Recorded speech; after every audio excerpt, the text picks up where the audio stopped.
સુરતમાં 5 વર્ષની બાળકીના મોતની ઘટના બાદ સ્થાનિક રાજકારણમાં ગરમાવો આવ્યો છે। આ મામલે વરાછાના ધારાસભ્ય કુમાર કાનાણીએ ફૂડ સેફ્ટી વિભાગની કામગીરી સામે ગંભીર સવાલો ઉઠાવ્યા છે। તેમણે આ સમગ્ર મામલે તંત્રની નિષ્ક્રિયતા સામે આક્રોશ વ્યક્ત કર્યો છે। ધારાસભ્ય કુમાર કાનાણીએ આ અંગે રાજ્યના આરોગ્ય મંત્રીને એક પત્ર લખ્યો છે।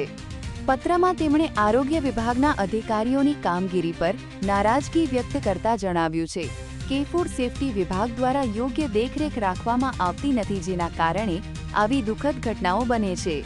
કાનાણીએ પત્ર દ્વારા જવાબદાર અધિકારીઓ સામે કડક પગલાં લેવાની માંગ કરી છે।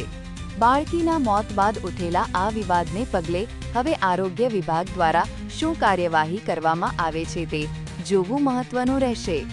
Bharatbhai Vekariya, need 24 news, Surat. Daily news update માટે નીડ 24 ને સબસ્ક્રાઇબ કરો।